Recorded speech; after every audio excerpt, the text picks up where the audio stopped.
Let's do it.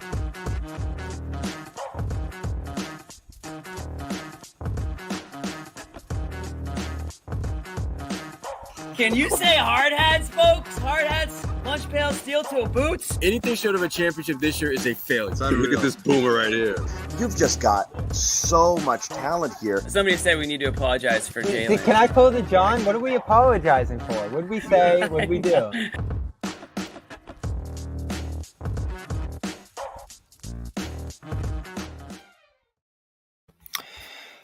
Hey, what is up? Welcome to the Garden Report. It's Bobby Manning here with Josue Pavon as the Celtics roll to a 9th straight victory. Sherrod Blakely going to be joining us as well. And ton to talk about. Josue back, Sherrod back, John and Jimmy out tonight. We talked about a ton of stuff last night, Josue, that it's pretty much going to be a repeat of last night's show. This bench is rolling. The interchangeability down the stretch here is off the charts, and it is truly rest time for these Celtics. We sprinkled in a little bit of Jrue Holiday concern as well last night. He misses his 3rd straight game here with injury, so this is pretty much a repeat of last night's. Not quite the blowout last night's game was here. The Bulls gave it to the Celtics offensively, so that's what I like. We can get into that a little bit. Yeah. This is a possible first-round preview as well. So where are you going off the top with this one, Josue? What's your biggest takeaway, and welcome in, Sherrod? Man, where to start? I guess just the way the Celtics just put that fourth quarter together, like towards the end, especially with Tatum, doing a little bit of playmaking, but also getting his offense going. Like, he had a tough night until he finally found his rhythm. But man, other guys, like, you got three players scoring over 20 points in this one. Obviously, the 3-point shot was huge. Hauser, I swear, I was saying with Sherrod before, like, he's going to flirt with that record, I guess, somehow, one way or another. It feels like maybe he even gets closer before the end of the season. But man, 7 3-pointers. Al Horford turned back the clock. But I hate even saying that because Al's known to do this from time to time when he gets these opportunities, right? When he gets these starts. So it's more of the norm, I feel like. And I guess my question for you guys to throw out there, just from looking at the way everything played out, when's the last time an opponent, I should say, scored damn near 60, almost 60% from the floor, and the Celtics won that game? Like, I know, like you said, Bobby, it's the Chicago Bulls, but this is like close to perfect of an offensive game you're going to get out of Chicago. And look at the score. I mean, yeah, it's not a blowout, but the Celtics won pretty comfortably at the end. And of course, the 3-point shot and the way things got going, the momentum really did create that distance. However, it's still impressive. It's worth noting that, the Chicago Bulls, this was the best shot they got, especially in this chance at this point in the regular season where, playoff implications and all that's on the line for these guys. But man, like, this is just one of those games where I feel like DeRozan is like, I cannot beat the damn Celtics. Like, it's always one way or another. These guys beat me. Yeah, I mean, they a good question. Go ahead, Bobby. What? I was just going to say, that's a good question. I'm going to look up who shot 57% against them and lost. That does have to be rare. It doesn't happen very often, but you also have to balance it with the fact that the Celtics, I think, were like plus 14 on the boards. So even though the shooting was pretty comparable, Boston absolutely smacked them around the glass. I mean, your boy Luke Lemonsquare had a damn near double-double. Was very impactful. He did a lot of good things in this game. I don't even have to say it anymore. It's so almost obvious. Messed around and got a double-double. Look at him. Yeah, but he was very impactful in this game. Al Horford. I mean, this was like Atlanta Hawks multiple All-Star Al Horford. Just before he came to Boston. Okay. Yeah, this was free Boston Al Horford we saw tonight. And as you pointed out, Sam I Am is that guy. When it comes to knocking down a 3-ball, he is creating major concerns for the scouting report of opponents, because now you can't just look at him and say, well, man, maybe we got to pay a little more attention. No, he's on a scouting report, and you guys knocking down 6, 7, 8 threes in a game, and he's done it multiple times. And the only reason he didn't break the record, about a week or so ago, was because he got hurt. Yeah. So that's funny you say that, Sherrod, because when Monty Williams was in Boston on Monday, in his pregame press conference, I think someone asked about Sam Hauser, and he said, last time we played the Celtics, he was on our scouting report. And I think you've mentioned that a couple of times, Josue, this year, that he is becoming a guy that opponents have to account for. He's becoming a guy opponents talk about in their pregame press conferences, in their pregame meetings. He's that dangerous. And yeah, when we came out of that game on Sunday and he hits 10 out of 13 and it looks like he's on this scorching tear and he goes down, you're like, oh, because it's almost inevitable that ankle injury is going to diminish the tear he had been on. But he goes 7-8 in this game, picks up right where he left off there. Last game against Detroit, I want to say he went 4 for 11. So not as great in that game, but still 36% coming right off the ankle 2 games later.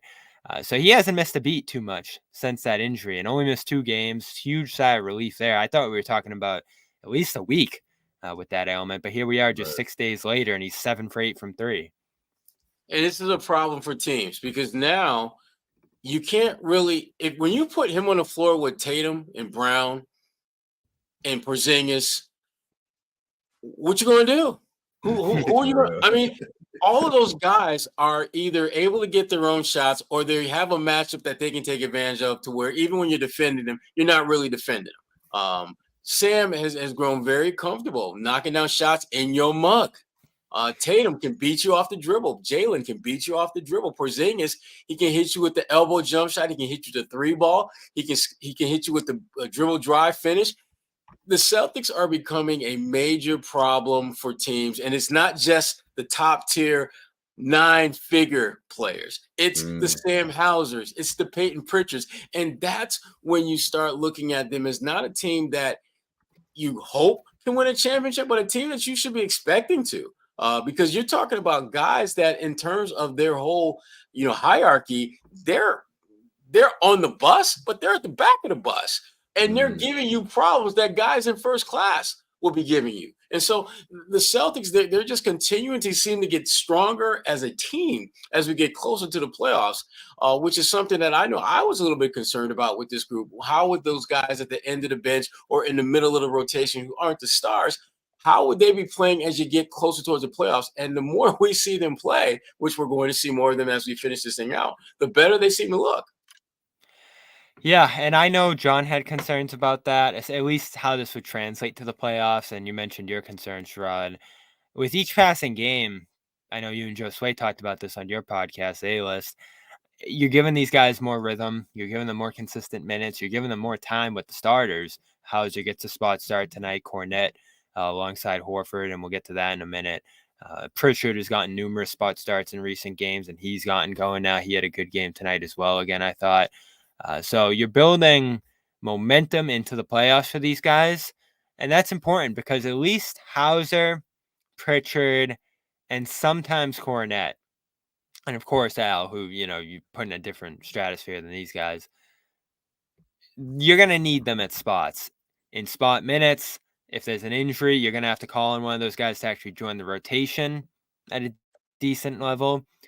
And depending on the style of game you want to play, they might be part of your rotation fully healthy in certain matchups. At least one of them on any given night needs to give you a good game. And I think you were there the other night, Sherrod, and asked me, who is that 7th guy? And I said Hauser that night. But the more I've thought about it, and I said it to John last night, Pritchard, the combination of defense, ball handling, shooting, I think gives you the most versatility at that 7th spot. And you almost say, I think it's a little strong, but the way he's playing, I think you can say it. Pritchard has that Brogdon role going into the playoffs, the one he played in last year where he's looking for his shot, where he's knocking down threes, and his job out there, he can make a pass every once in a while, but his job out there is just to score. And some of the stuff he's doing at the end of the quarters has been so great. He hit a 3 to cap a quarter last night, a couple free throws tonight at the end of a quarter. Yeah. It's great stuff, and he's been consistent now. He's gaining momentum, as I talk about here. With minutes, with a bigger role. It's great because... But you know what he's not doing, Bobby? You know what he's not doing? What's that? He's not killing you defensively. Yeah. And if he's able to do all that other stuff, even if it's not at the level that Brogdon did, but it's in that same ballpark, and he's not killing you defensively, that is the perfect storm for the Boston Celtics, because that – frankly, is the biggest concern with Peyton Pritchard. He's not the biggest guy. He certainly is not, he's not Derek White. He's not Jrue Holiday. He's not the big, strong, physical guards that the Celtics have. But he's a smart player. You notice he doesn't get bullied out there. Whether you're 6'1" or 7'2", he's not getting pushed around the way I think you're concerned that he would. And that's big. That's a big deal for the Celtics, because if you're able to not have him be problematic at that end of the floor, and he's giving you scoring, playmaking, those type of things at the offensive end, again, you are feeling really good when you send Jaylen Brown or Tatum to the bench, and you've got Peyton Pritchard as one of those top 2-3 offensive threats in the mix. And the assist standout too, Josue. 8 again tonight. He's racking them up, and that's something he didn't do in the past. Well, what I love about his game, his offensive game, and how it's evolved is when he's attacking the rim and not necessarily having to finish there, but he's getting like those little like 5 to 7 footers, whether it's a floater, he's switching his defender over to go to the other side. Like he's getting that. He's beating his defender a lot of the time, but even when the defender matches up with them, he's hitting them up with those short little floaters. He's finding ways to score around the basket, and that just makes things. That just opens up the offense, because we know his capability as a playmaker, finding the open guys. He's really evolved in that regard. But I felt like it was either a lot of the times last year, if the 3-point shot wasn't falling, then came the turnovers, then came he's a liability on defense. It was almost like a snowball effect when that 3-point shot wasn't falling. That's just like a part of his game now. And I think that's a huge part of his evolution as that backup point guard, and essentially playing right into that new contract that he signed at the beginning of the year. Now it looks like you said, man, he kind of is taking on that Brogdon role. But obviously, when you look at his the Celtics backcourt beyond this year, that he's a vital piece in that. So it was a great call for the Celtics, not only give him that contract extension, but obviously for Joe Mazzulla to give him these minutes, put him in these big time opportunities or these starts where he's continued to flourish. And all of a sudden he's putting together these 3 or 4 games in a row where he's just been consistent on both ends of the floor and just giving you a little bit of everything. Yeah, good stuff from Pritchard tonight. We'll get back to him in a minute here. We do have the Garden Report March Madness poll rolling right now. I believe tonight it is back to the Herman Gomez region. You can vote for that on our Twitter page, Celtics CLNS. You can vote right here in the chat, I believe, as well. I'm going to update a few of those right now. Pulling them up here. Right now we have rolling Sad Girls versus Blame Pie. I think I was going with Blame Pie there. And Blame Pie currently is up 64-36. Not many votes yet, so head right over to Celtics CLNS and you can swing that if you'd like to. And then the one I really love, Sad Girls are coming back. There'll be a Sad Girl comeback. I'm just saying. I want to say the favorite to win it all right now, in my mind, is Jimmy's Fart. Fart's my dog against That's Jealous. Right now, Jimmy's Farts are at 67-33. That was one I highlighted right away at the beginning to potentially win it all here. So we are in that lower region of the Herman Gomez region right now. So go ahead, vote on that over at Celtics CLNS. Go check that out. And we're going to continue to push along throughout the next week or two here, just as March Madness does with our poll of Garden Report isms. Who's your favorite, Josue? I think you mentioned it before, but I want to remind everybody. Which one, for the region or overall? Overall. Well, it was like an underdog, right? Shit, I'm drawing a blank right now. Which one did I say? I'll pull it up again here. Yeah, pull it up again. Man, which one was it? There was a couple, but yeah, you're right. I picked one though. I picked one to win the whole thing. Where is that? Think about this, Josue. Come on, Josue. No, there was. Well, he's thinking about. You don't know your Garden Report isms? I'll go, Sherrod. We'll give you a minute. Yeah, Thanasis Manning is going to win it all. And it's going to be you're going with the chalk, huh? It's going to be Thanasis Manning and Luke Lemon Squares. That's going to be your championship. I like Luke Lemon Squares. Oh, too. You got a little bit of an oldie now, though. You got Tangway. That was my favorite. No, Loose Lemon Square and Thanasis Manning. That's going to be your championship. Yeah, I like that. No, yeah. I'm sad that Sad Girls might be losing. I feel bad about that one.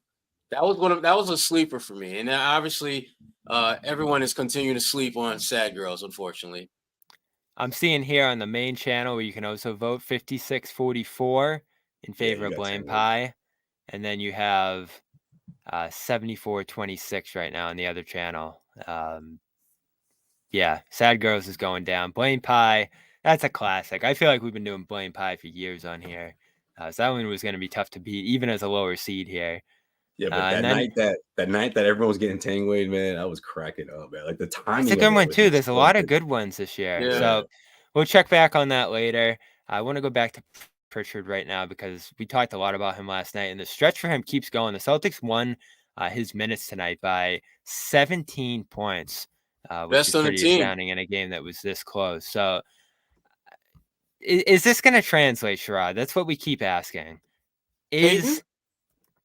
Yes, him, but really the bench as a whole, because they've all played pretty narrow roles this year. Now we're starting to see them expand their roles. Pritchard to, if we want to call it the Brogdon role here, Hauser to doing a few things inside the arc here. And they had the defense for him too.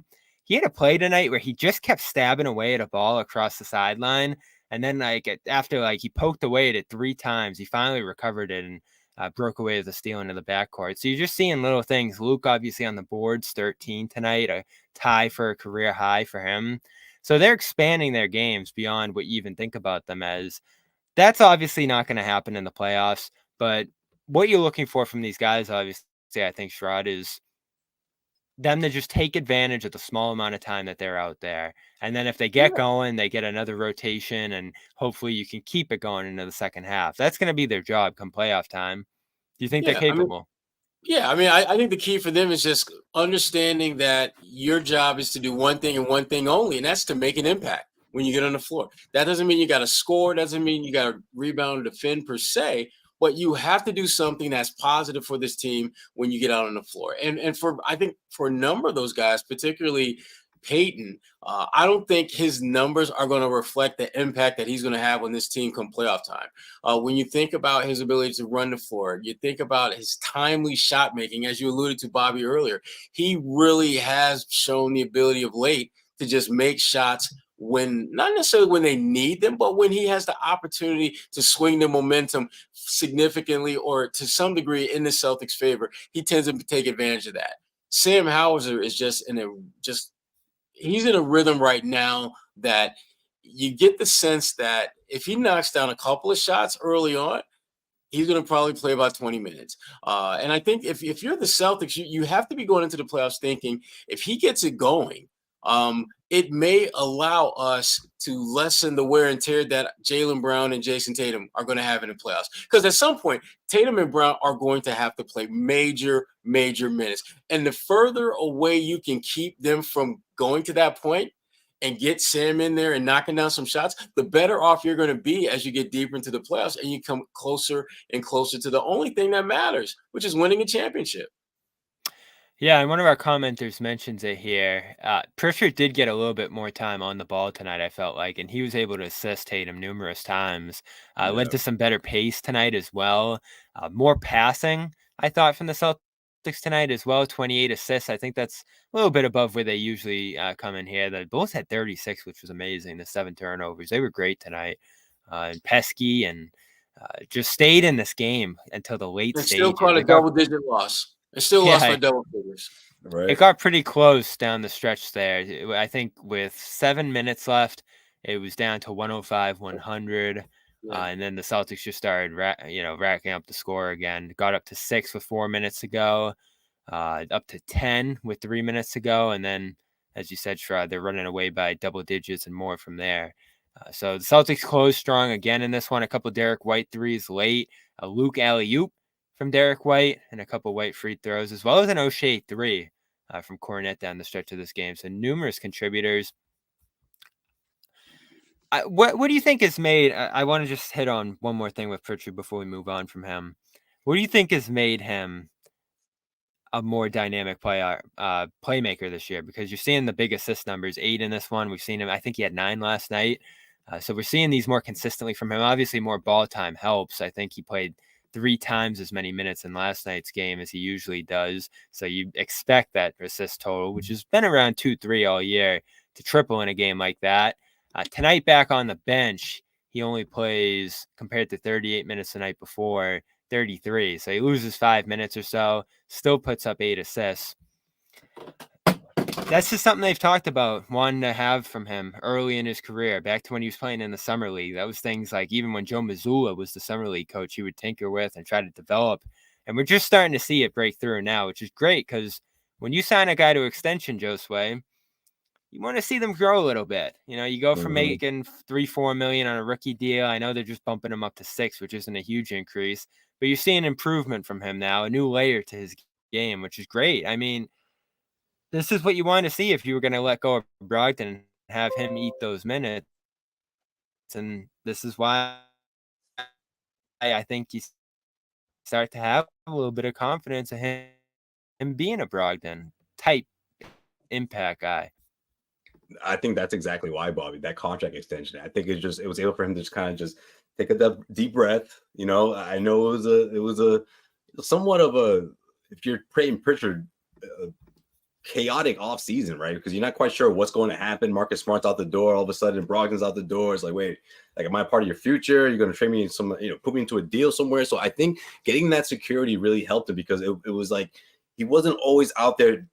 It didn't feel like a trial all the time. And what I mean by that is like it always felt like, or at least a lot of the times when you go out there and get these opportunities, it was like, okay, well, let's see if you can do things that can make you an everyday player. And I felt like there were times where he looked great, and then the other shoe would drop. He couldn't get his offense going. He'd get frustrated with himself. So I felt like there was a lot of, maybe not pressure, but other guys ahead of him. And I think that because there was no Brogdon and because there was sort of a clear path for him to minutes, but also that security and that knowing that he's going to be here for another 2 or 3 years. And just like you said, it's a bit of an increase, but it's not, obviously the money is great, but it's more of the security of, okay, these guys see me as part of their futures. And I think that really helped Pritchard come into his own. And it did take a bit, right? The first couple of months, he was sort of inconsistent, especially in as a playmaker, as a defender. But I just think he really just focused in, and a lot of that had to do with the fact that he knew he wasn't going to be on the way out. I think he felt like he knew that the Celtics see him as part of their future, and not just that, but a rotation player. And of course, Joe Mazzulla helping him with that by giving him minutes, consistent minutes. And he went out there and proved it for sure. And I think by now, towards the tail end of the regular season, he's so confident because he's able to hone in, because he was able to grow as a playmaker and do other things outside of that 3-point shot, outside of being just an energy guy off the bench, which he's still able to do. But he's also, that energy is going on both ends of the floor. It resonates on both ends of the floor. Like what Sherrod said earlier, that defensive side, that's what's going to get you minutes. That's what's going to make you not only an everyday player, but, you get him pretty much starter minutes, right? Whether Jrue's out there, whether Jrue's not out there, even when he is out there, he's one of the first guys off the bench. And I think Pritchard's made the most of those minutes and of those spots. And this is just another example of that. I want to get to a read real quick here in just a second, but Sherrod, that period Josue talks about, where do you think Pritchard's head was at then? And what do you think's allowed him to move past that, the frustration with the lack of minutes, him wanting to be out of here effectively, to being a important part of this best team in the league this year? Well, Bobby, I was going to go there. I'm glad you kind of opened that pathway so people won't think I'm just like hating on Peyton. But this dude wanted out. He made it absolutely 100% crystal clear. Trade me, please. Right. And the Celtics were just like, Strong. Yeah. Just real quick, I just want to say, like, that's another part of it too, because let's face it, like, there's a lot of guards in the NBA, and it's going to be hard for him to sort of latch on to another opportunity. So yeah, so that's one to add that as well. But yeah, go ahead, Sherrod. He made it clear that he wanted out, and you understood why. If you're not going to play me the way I believe I can be played and can help this team, send me somewhere else. And the Celtics are like, basically, you're right. We'll give you some money, not as much as you probably want, but we're going to give you some more money.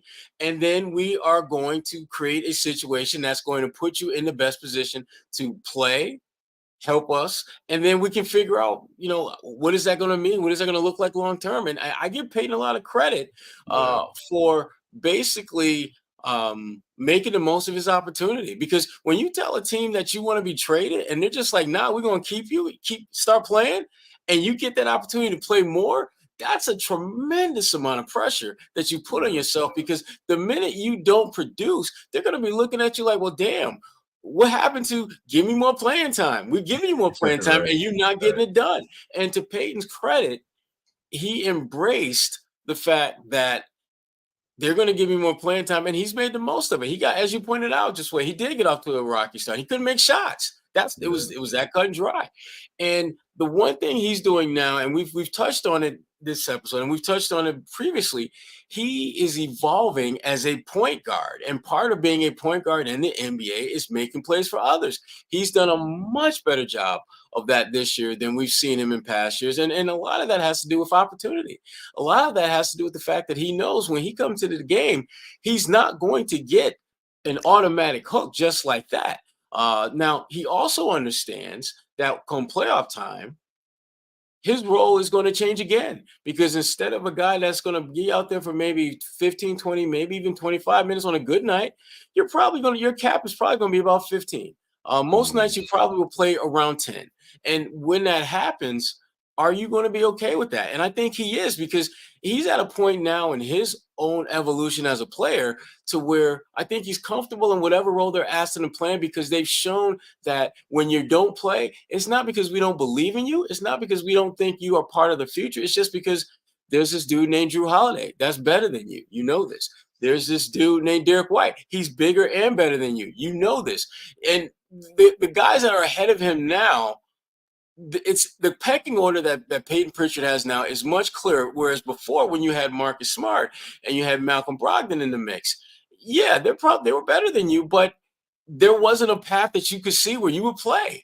Yeah. And now, even though you got guys ahead of you that are better, you still see a clear path where you can play still. And that was the thing that was missing. And I think that was at the genesis of why he wanted to be traded, because he did not see the way that team was constructed a pathway that would get him on the court. And now when you look at Jrue Holiday, who's a little bit older of a playmaker, so you're going to try to minimize his minutes a little bit. And then you look at Derek White, who has the versatility to play on and off the ball. And then you've got Peyton, a guy who is more of a scoring point guard. He has a clear, definitive niche with this team now that wasn't there in the past. And I think that creates a little bit more of a comfort and pressure at the same time, which I think he's done a really good job of dealing with. Welcome back, Bob. I think he's built for that. What's going on, Bob? Will Luke hit you up, man? He's like, did you watch that? Yeah. Watch that game, Bob? Luke is mad that you have not spent more time talking about Luke.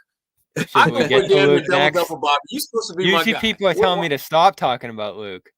Luke called up Bobby, was like, it wasn't me. That's the Zannis burner. That's all. That's the Jay-Z burner. Luke called out Bobby and say, you know what I do when I go to Chicago, man. But, like these other guys, the 3-point shot was falling. I figured I just grab boards, and just do the other work. That's what that is amazing. Yeah. This was a completely different player in Chicago when he was there for a year or two. And he actually set that 13 rebound career mark with the Knicks against the Bulls in Chicago. So he does it again here tonight. I want to give a quick shout out to our great sponsor here, Nutrafol. Perfect time of year to get started with Nutrafol as the summer looms and nicer weather comes out here. You don't want to be wearing the hat like this. And I'm not going to go the John road and make some comments about Sherrod here. I'm just saying, if you got it, you want to keep it. And that's what John Nutrafol, did that. John does it all the time, but it's all right, teach their own. Sherrod's a good sport. Take the first step to visibly thicker, healthier hair. For a limited time with Nutrafol, they are offering listeners $10 off their first month subscription and free shipping when you go to Nutrafol.com/men. That's MEN, men, and enter the code GARDEN when you head over there. That's Nutrafol.com/men. Go check that out and use the code GARDEN to get $10 off your first month subscription over there. It's the #1 dermatologist recommended hair growth supplement brand with over 1 million people seeing thicker, stronger, faster growing hair with less shedding.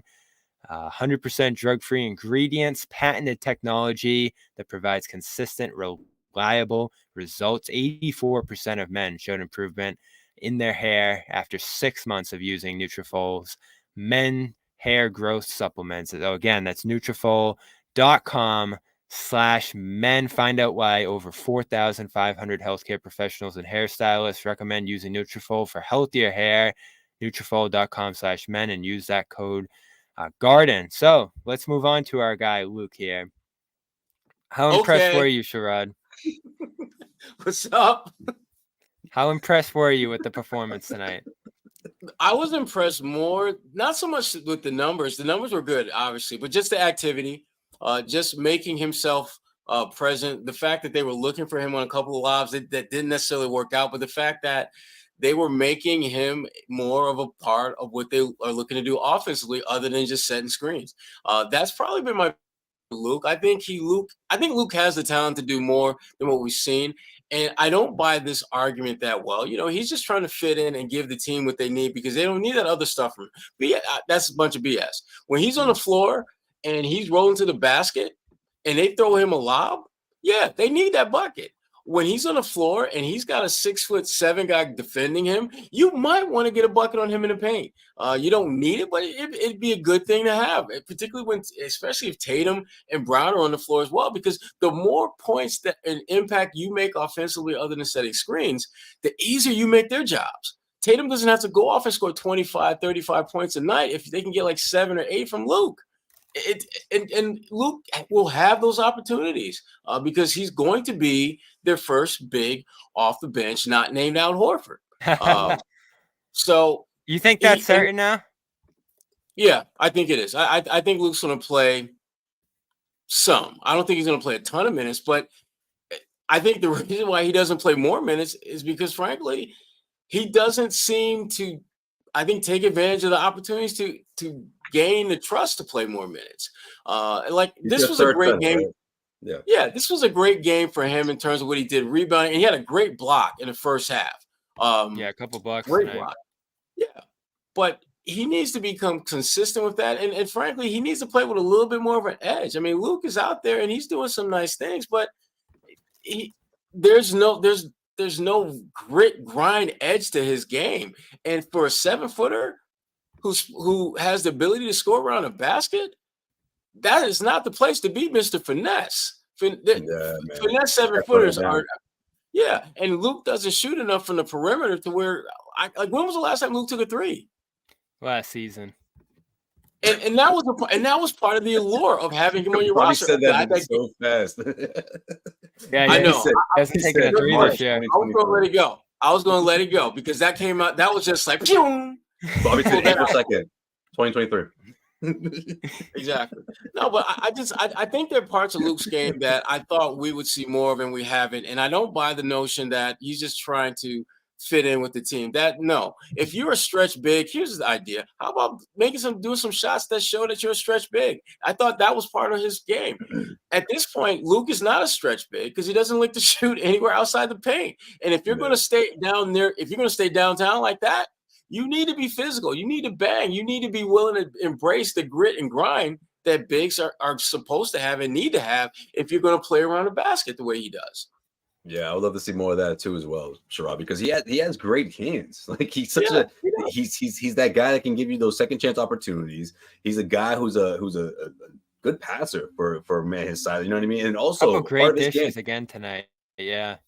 Right. Like he's got like underrated. Those passes down low, whether it's in the paint, through traffic, it's underrated. We don't talk about it much because it happens every so often. But I mean, when he's down low, grabbing rebounds, because obviously he's able to do this. He can do this, more often, of course. But it's just one of those things where I think if he's able to just a couple up fakes, absorb some contact, get the N1. I mean, that would really help things, the second unit. But in the chat here, yes, he dropped a couple passes tonight. He's shown great hands all year. Like you don't have to be short-sighted with this guy. That he didn't expect to get the pass. Right. I mean, that's what happened. No, the first one in transition was bad, and they did tag that on him. The second one, spacing wasn't great. Horford just kind of dumped it to him. Listen, everybody makes mistakes. Wait, no, Al was the one that threw it up too high, wasn't it? I think that was. Yeah, I thought Al was. Like Luke was just like, come on. Yeah. So and then later he got. Those are to me, those are encouraging parts of his game that could help the offense a bit, and I think when you look at Luke in those spots, he's someone that we've seen it before, like a couple of back-to-back possessions, getting a couple of layups. Obviously, he could run the floor as well. And what we've been seeing between him and Pritchard in the last 2-3 weeks or so, I love it. The alley-oops, the give and goes, those type of plays. So I think if he's able to get more of that down, we'll see more of him in the playoffs. But yeah, I mean, I do think he's I think there's minutes for him for sure, but he's got to fight for them a bit. And of course, he's easily his best season with the Celtics for sure. So I like what Luke's doing for, again, what we've been saying all season long. He's your third center, you know. He is your third center. Give him a as break. we head towards the postseason, we'll see how much the third center, you know. I was just gonna go there. I was just gonna go there. I want to go here though instead. Check out our March Madness poll as it rolls on. A new round of voting just began. We have Farts My Dog versus That's Jealous. Gonna do an update on that one right now. And right now on Twitter, at least, Farts My Dog in the lead. And Blame Pie out to a lead in the Herman Gomez section as well. So go vote on both channels, on Celtics CLNS, over on Twitter. Multiple ways to vote here. And you can push on your favorite Garden Reportism to the Final Four in a week or two here. But first, we're in the first round here. A bunch of contenders in the Herman Gomez region. Do you think your fax machine can make the push, Josue? I know that was struggling against it. He's your third center to shout that one out. That one was a monster 5 seed coming in there. I just feel like it was a one-off. I don't know, but we'll see. I'm sure people vote for it. Yeah, again, you can vote for that on it won't have a run like Brockton Wi-Fi, man. Brockton Wi-Fi, that was a heck of a playoff. That's fine. I want to see Brockton Wi-Fi tournament make run. a return. Yeah, like that's just a staple. What was that? Although I gotta say, Josue, your Wi-Fi has improved drastically over the years. Yeah, no shit, Bobby. That's why it's not a joke anymore. That's why it's retired. That was months ago, motherfucker. Yeah, no, it has. So go check that out. Yeah, I think we have Blame Pie and Farts My Dog. Farts My Dog was going to be really tough to beat round one.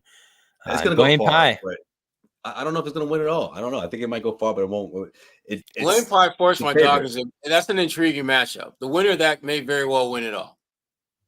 I have Farts. I have Jimmy's Fart going all the way. That was a big one. I'm reminded of it every outro now.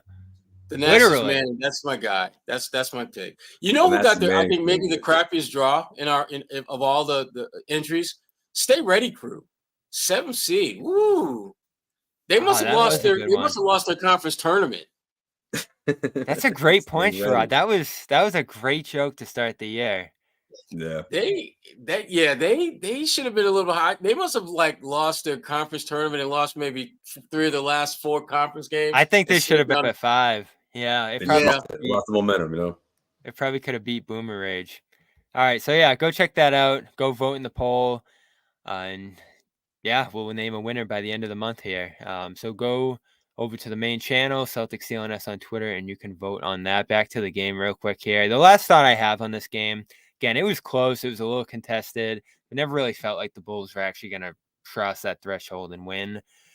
I think the one thing that allowed them to stay close, and it was an interesting game because the Celtics were hitting their threes. They shot way more threes than the Bulls did, but they weren't leading by much. And by contrast, the Bulls, as Josue said off the top, was shooting 60% all game and could never take a lead. So the contrast there and the styles was really interesting in this game. Celtics won the rebounds pretty dominantly, 86 shots to 82 shots. Factor there as well in the threes, 48 to 24. The Celtics took twice as many threes and made 21 to Chicago's 9. So there's a game right there. But it's incredible what Chicago can do from 2 between DeRozan, who's 12 and 19 in this game, and Vucevic and Caruso, Desumu looking pretty good. Kobe White, a most improved contender this year. So this game was tight, but the Celtics are still fooling around here. And I don't mind it because it's experiment season. But to mention Kornet, he starts at the 5. They slide Horford over to the 4. That's the second time they've done this in a week now. You're going double big for much of this game. Luke and Tillman saw some minutes together that didn't go great. You saw Luke and Al out there quite a bit together as well. And, I'll throw Brissett out there too as a guy who's playing more like a big now. And he did actually show some positive minutes in this game. 3 offensive rebounds, 3 cleanups around the basket, as well as a couple cleanups around the basket, as well as a 3. So you got some good minutes from him tonight. Tillman 1 of 2, couple of rebounds, couple of assists, so a little better for him, but he misses another 3. I don't know. It's a weird thing, Sherrod, because I was saying this in our group chat. Joe would never play double big last year, and now he's fully committed to it. He's trying every combination. It's a staple to their rotation late in the year. And even, when they play tighter, when they go into more of a, playoff style rotation, if a guy's out, they're going Horford, Porzingis, which does have some good minutes or some good numbers this year. I think they were at a plus 13. But this double big thing, it's interesting to me because I feel like they're not as good at playing it this year, but they're much more committed to it.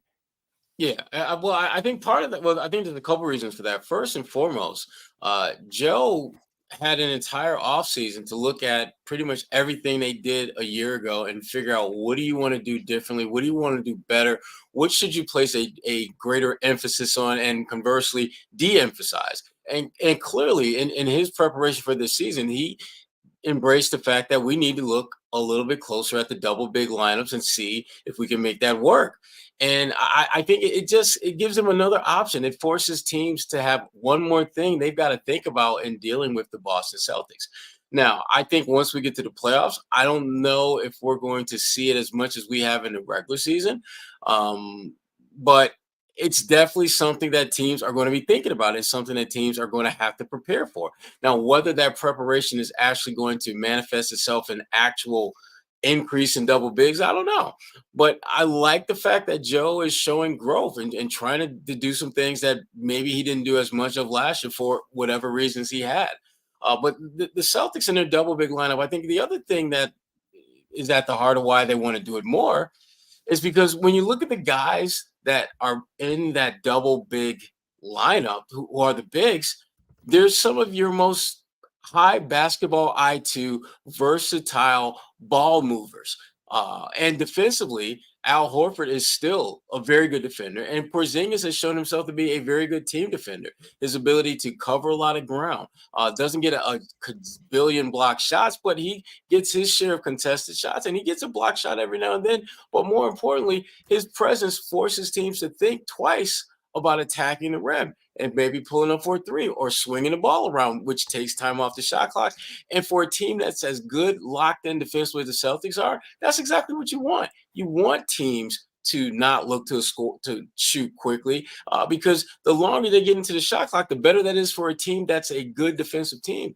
So the double bigs, I think, has been a benefit at both ends of the floor for the Celtics. And I think Mazzulla is embracing the fact that it's another tool that he will have at his disposal. It's just a matter of how much do you want to lean on that?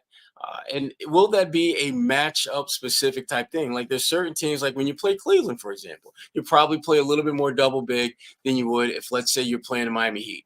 And that, to me, just having that as an option for your roster in terms of the construction and the rotations and things like that, that's exactly what you want. That's exactly what championship teams have the ability to do. Yeah, and I have the numbers here real quick, Josue. Horford, Porzingis plus 13 on the season now. Horford, Kornet plus 5.6. Horford, Brissett is plus 12. And then you have Horford and Tillman, which surprisingly plus 10. So they've actually broken off. It's only 38 minutes so far, but they're doing some good stuff together. And so who's the commonality there? It's Horford, the common denominator in all of those. He can play that four well, and when he's knocking down shots, that lineup's a weapon, and he was doing that tonight, Josue. Well, when it comes to switching too, I mean, he's not a liability on defense. I think that's another part of this as well.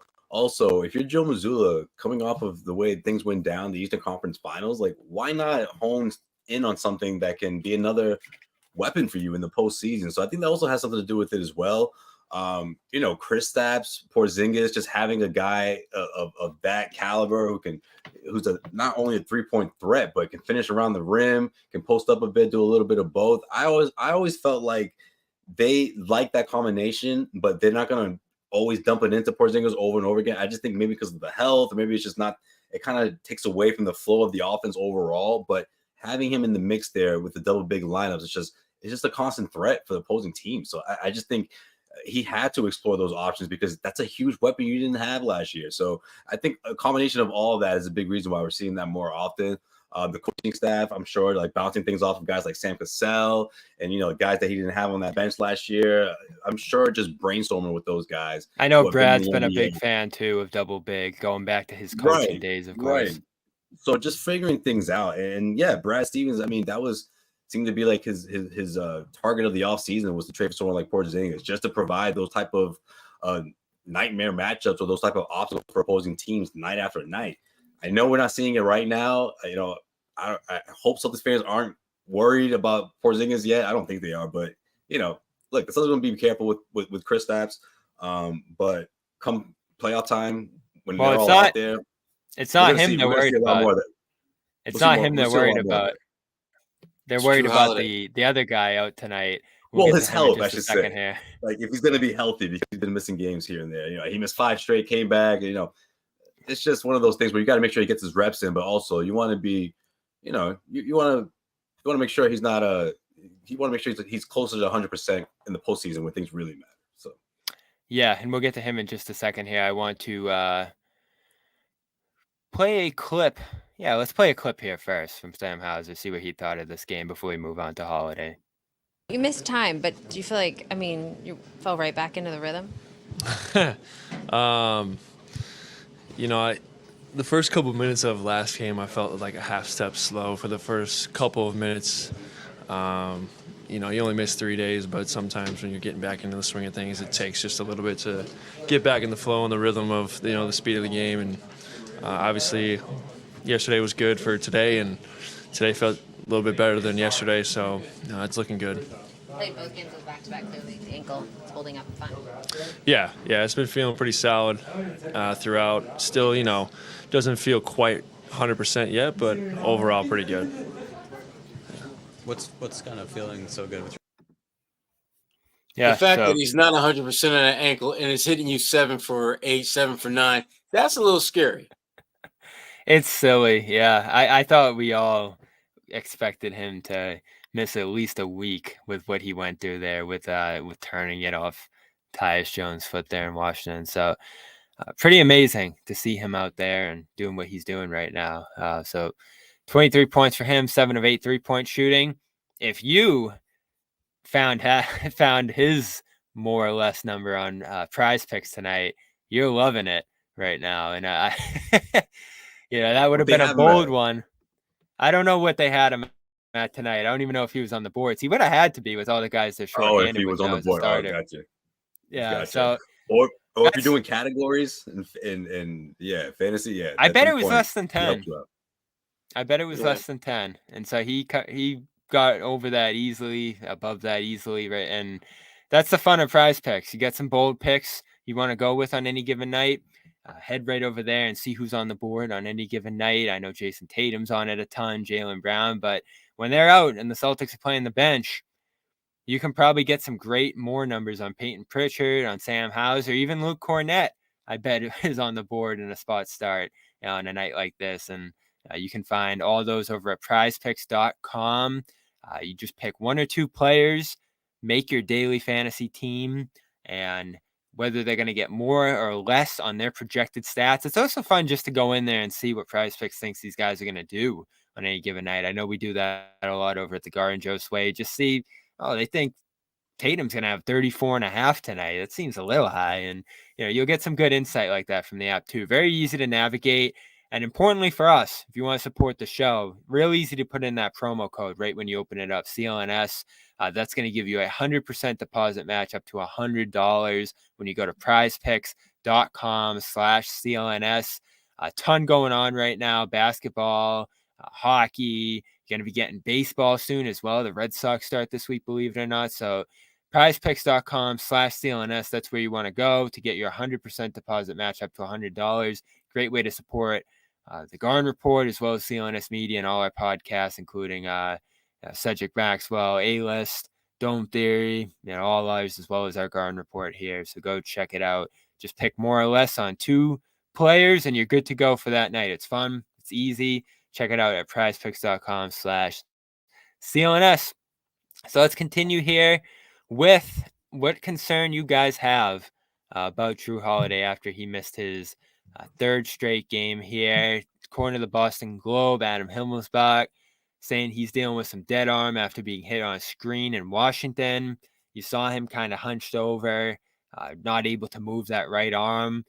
Good news is today I saw some video from Sean Grandy that showed him putting up some shots before the game. Looked decently comfortable, getting threes off, shooting before this game. He even said in this interview with the Globe, Sherrod, that he does want to get out there soon and just, test out this arm, get back into a rhythm, and get ready for the playoffs. But obviously, they're being pretty cautious with him right now. What's your level of concern with this injury here? I'm very concerned. Not that he will not be able to play, but that he may be able to play and not be close to 100%. It feels very Malcolm Brogdon-like, to be honest. And we saw how in the playoffs, Malcolm was a shell of the NBA Sixth Man of the Year player that he was for most of the season. And that makes me nervous about him. Because the thing about Jrue Holiday is this. He's such an impactful two-way player that when you take away, if he's got the dead arm issues, that means more likely than not, he's not going to be able to score. And you're going to have games in the postseason where you're going to need him to be all-star Jrue. You're going to need him to take advantage of a matchup that is significantly in his favor, or certainly the best matchup that the Celtics can exploit. And if he's got a dead arm or he's less than 100%, how much will he look to be the impact player that he's capable of being? Will he defer because of the pain or the irritation or the discomfort, or will he just try to fight through it and then go 3 for 17? How is that? So yes, I'm nervous and I'm concerned that he may not be the player that he can be and should be, and the Celtics need come playoff time. Yes, absolutely, I'm concerned. Yeah, Sherrod, I hear you on that. I'm not as concerned, just because I just think the Celtics, like, seeing him get his reps in toward the end of the season, well, hopefully he does. If that goes, then I'll feel better about it. And I think that happens. But the reason why I'm not overly concerned is that I just think the Celtics team is built in a way that, yes, you'll need Jrue to go deep into the playoffs. You'll need him to get to the finals. You'll need him in those crunch time moments and big matchups and big series, maybe Eastern Conference Finals or whatever. But because that's still down the road from where we are right now, I'm not as concerned. If he was like one of those huge vital parts of the offense, which he is in a way, but in a way he sort of picks his spots, and those spots are important. Don't get me wrong, like the pull-up three-point shot we've talked about in the past, or times when the Celtics just really need a bucket and he can create a stop and set someone up real quick, get the rebalance the offense, get everybody back on the same page. Like, he's super important in those spots. So, he is important for this team if they are to go to the NBA Finals and win it all. Like, he's going to be a big part of that. But because it's still early and we're not quite in the playoffs now, I'm hoping these next couple of weeks he'll be able to address these concerns. So, and if he's able to do that going into the postseason, obviously not 100%, I'll feel much better. But I'm not as concerned because we're not in April yet. If we're close to the playoffs or it's playoff times and we still haven't seen him, then yeah, my level of concern will go up for sure. Yeah, and his impact has been subtle this year, but he's been that defensive coordinator for the team, so that's a given. The versatility they're able to play with in terms of multiple different systems, that's all him.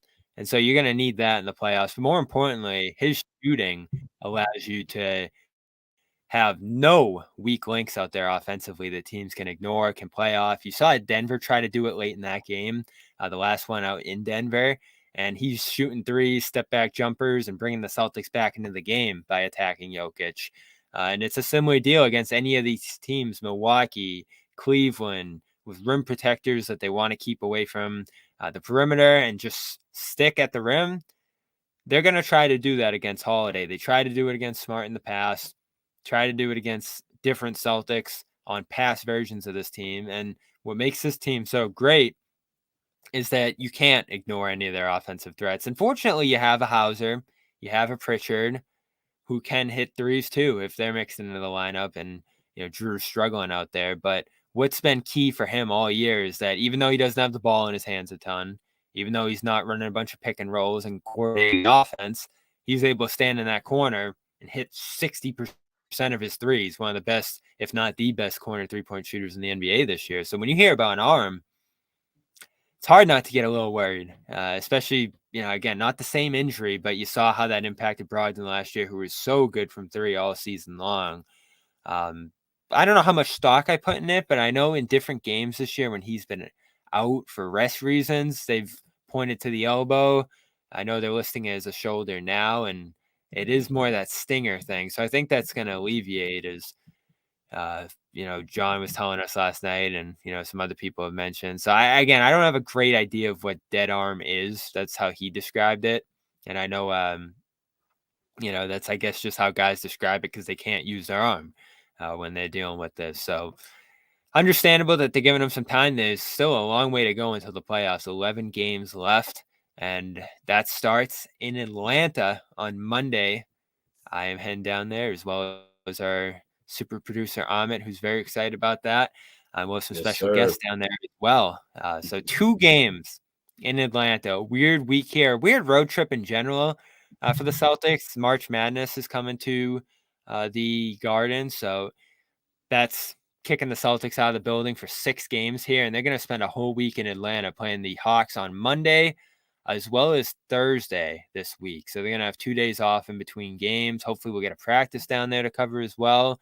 So that's something you can look forward to on CLNS Media and Celtics All Access this week. Of course, we want to shout out this poll one more time. Our version, Garden Report Madness, ongoing right now as well. Poll is wrapping up in the comments right now on both channels. So you can head over there and vote right now tonight. Yes, it's the Herman Gomez region. It looks like Farts My Dog is going to move on, as well as our Blame Pie that we throw around after losses that haven't happened as often this year. So it looks like it will be Farts My Dog against Blame Pie in round 2 there. And Farts is looking formidable getting out of that first round. That's a tough round too, though. People love the Blame Pie, Sherrod. Yo, Blame Pie. They do. That's gonna be tough. That's gonna be tough. But I'm sticking with Thanasis Manning is my overall favorite. And coming out of the Kevin Jelly region, I like loose lemon squares, man. So yeah, children is going to be interesting though. They could get bounced in the first round, or they could wind up being, in the Final Four. That's an interesting one. Yeah, and you can continue to vote on these for multiple days, I believe, over on X. You got Tangwade, still a day left. He's up 75-25 right now on the Twitter side. Look at this boomer actually up on Coach GPT. Josue, I'm surprised about that one. I loved Coach GPT on the Twitter side of things, at least. And then our 2 polls from tonight. Celtics fans probably don't like it, man. He's really his popularity has gone through the roof this year with Celtics fans. So they probably take it as a diss. So they're like, yeah, that's a good point. Get that out of here. Farts My Dog on Twitter up to 80-20 over That's Jealous, and Blame Pie. Still a fighting chance for Sad Girls, 58-41, but I think that's even more dominant over on the YouTube side of things right now. So again, last chance to vote over on YouTube before we wrap up the show here on both channels, and then Celtics CLNS. If you're looking for Jay versus Bobby, that's the point of Thanasis Manning. I think that's a big reason people think, including Sherrod, that's going to go the distance here. People love the Bobby versus Jay King one-on-one, and that's where Thanasis Manning came from. So that's my pick. That's my pick to win it all. Group those in together.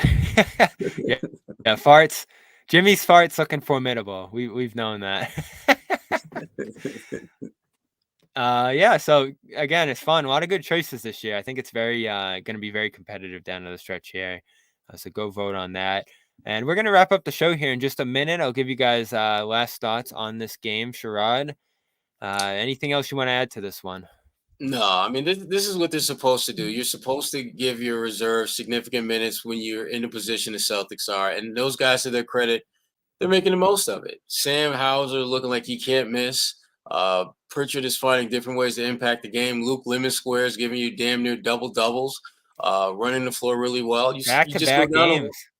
You just start going down a roster of guys that are playing increased roles down the stretch, and they're all, for the most part, making the most of it. So it bodes well for the Celtics as it inch closer towards the playoffs. The fact that, Joe Mazzulla will have some options to turn to if he wants to go deep into the bench, or he can do what most coaches do, playoff time, and stick to your top 6-7 players and maybe have a floating 8th guy, depending on who you're playing. So life is good if you're a Celtics fan right now. Life is really good. Yeah, by the way, Josue, do you know what their record is in back-to-back, second half of back-to-backs this year? Celtics? Yeah. Out of what? How many games? 13 now. I'm gonna say 9-4. Actually, maybe better. I think 11-2. Yeah. 11-2. Yeah, damn it. I was like, they probably dropped 2, 3, something like that. I don't know why I threw that fourth one in there, but yeah.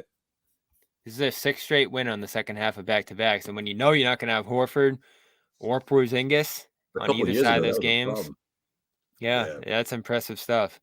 No, So it is for sure, man. And I just want to see more of what we've been seeing lately. One of these starters, a couple of these stars take a break, and another one jumps in to mix in with guys like Pritchard, Luke Kornet. Get their reps in. Get these guys, keep it going. Sam Hauser, obviously he's looking good coming off of that ankle, tweaking his ankle, almost hitting the record, and all of a sudden he's like flirting with it all over again. Like I love that for this team, especially for guys like that, because they're gonna play. This isn't one of those like, oh yeah, you're just gonna play now and then in the playoffs maybe we'll call your name. No, these guys' names are gonna get called. So I want to be able to look back at these games during the playoffs and being like, well, we saw that momentum going right into the postseason. Remember those last few weeks, or remember when Hauser drained 10 one night and then drained 7 3-pointers the next? Like, of course he drained the big 3-point shot in that fourth quarter. You know what I mean? Like those games are gonna happen, and I feel like Hauser is not only ready for that, but he's showing you that how much he's evolved as a shooter overall, doing things that the team needs him to do, and then Pritchard just doing the same. I want to see more of it for sure. And I know I talked about it briefly before, right at the beginning of the show, but I love what we saw from Al Horford, man. I'm so excited for another playoff Al. he's ramping up, versions, like year after year. It's like different versions of it, but it's still impressive because not only because he's older, but he's just able to adapt to any new role you give him. A lot was made about him coming off the bench, what's going to happen, how is he going to adapt, and he's just passed every test with flying colors this season. And then here he goes again, dropping 23 points tonight. It made it look easy, man. So I love it. I love what we're seeing.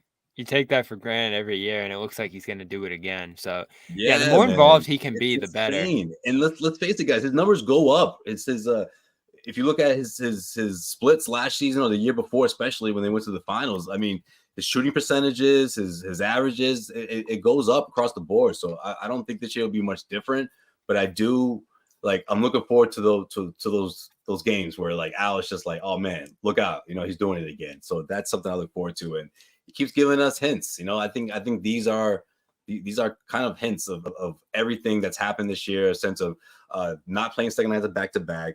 Spot starts always been solid. You know what I mean? Like it's just he's continuing that consistency and is flowing right into the end of the year and right into the postseason. I can't wait to see it all play out. Yeah, for sure. And a few quick notes on the Hawks who are coming up next. Bruno Fernando, I believe, had 24 points tonight, including a massive dunk on Grant Williams. He's playing with that was on Grant. Onyeka Okongwu. Yeah. No love for Grant. I think they were teammates at one point too here in Boston. Break, man. 25 points in 26 minutes for Bruno Fernando, the former Celtic.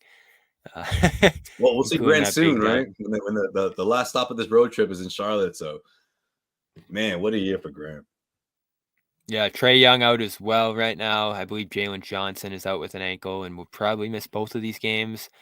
As well as AJ Griffin. So a banged up Hawks team that's hanging in the playoffs, still has a chance to meet the Celtics in the playoffs. I read these to the chat earlier. And this is the last point I'll have here before we log off. I'm loving these numbers. Right now, the Celtics postseason probability, according to Basketball Reference, who tracks this game in and game out. Right now, the odds of being the 8th seed, so that outright 8th seed, so who's going to play the Celtics in round 1 coming into tonight is the Miami Heat with 25.5% chance of facing the Celtics. Second are the Sixers with 23.5%. The Bulls, who of course the Celtics saw tonight, pretty close at 20.9%. They are probably going to be in that game to play against the Celtics, so underrated possibility there. Hawks 18%, and the Pacers, who are starting to figure it out a little bit, 9.6%. So it's looking like Heat or Sixers potentially there. Probably the loser of that 7-8 game, and it's almost certainly looking like that 7-8 game is going to be Sixers Heat. The way things are going like this year, it looks like Embiid could get back for April. I don't know if you want that smoke, man. You want to get the momentum up. You almost want things to play out the way they did last year. You want to see the Bucks, right? You beat them last year. You could do it again. Yeah. Like if you're the Miami Heat, I'm like, do we really want to go up against a fresh Celtics team with everything they've been doing this year? You know, like, I don't know. I feel like they need to sort of find that stride and kind of build up the. I mean, don't get me wrong, it'll still be a great series, but for Celtics fans out there, maybe saying, "Oh, you don't want to face Miami in the first round." I don't know. This year things might be different. Last year, yes, that would have applied. Maybe Joe Mazzulla is not the head coach, but I don't know. I mean, Sherrod, what do you think? I don't know. You want the easy series or the tough one? I mean, it's hard for me to look at Miami and feel any type of fear about them. Right. They're not that good this year. And again, that's not a knock on anyone. Just the way that roster is constructed, and I look at the Celtics and the way their roster is constructed and the additions that they've made, specifically Porzingis and Jrue Holiday, I don't feel the kind of fear that Miami normally puts into you because of who they are, how they play, and their head coach. I just don't see it. I don't feel it this year. I don't either. It's a matchup nightmare 1 through 5, which is obviously what Brad Stevens had in mind when he went to that offseason and made all those changes. But from what we've seen throughout the matchups, and then they're battling injuries, like that last game when they played down in Miami, I'm thinking, okay, they got Rozier, they're gonna get some guys implemented into the system. By now, I figured they'd be one of those teams like, oh, look out for them, but they still haven't reached that. I just hate to say that though, Josue, because that's exactly what we said going into the series last year, even after they had won 2 series. So I think it is a little different in first round, but it's going to be tough. Because I thought once the Celtics won Game 6, that that was a wrap. But Tatum got hurt in the first play, and you guys know how the rest played out. So I don't know, man. Like again, I just think the Miami Heat are super scary in a matchup against the Celtics when they have all the confidence in the world. I just don't think it's there. I think it's on the other side. I think it's on Boston's side. If in a hypothetical, I'm rooting for it. I think it'll be great series, and a trip to Miami would be fun as well. So the trip. I'm for it, man. I like that. I like those first 3 choices for sure. The trip, of course, but also it's just a great story. And if you can get by them, I think that sets such a good tone. And if you're going to go out and lose to them, or it's going to be really difficult, I think you're in a bad place no matter what path you take to the final. So you have to get out of the way. You have to just face the fire early, not be bored, not be sleepwalking to the first round. I think that would be good for this team. We all remember 2022 against the Nets, and they swept that series, and I think it was good for them long term, that postseason. So we'll keep an eye on that every night. We'll give you those numbers every night here on the show. Just 11 games left until the playoffs. We're really in the stretch run here. Want to get healthy, want to wrap up these wins. Celtics inch a little bit closer to the 08 Celtics, who won 66 games. They need just 9 more to get there, and then 10 more wins matches 86, who won 67 for second best season in Celtics history. If they win out, I think they tie the best season in Celtics history, which is 73. So that's certainly possible here, but some good games coming up.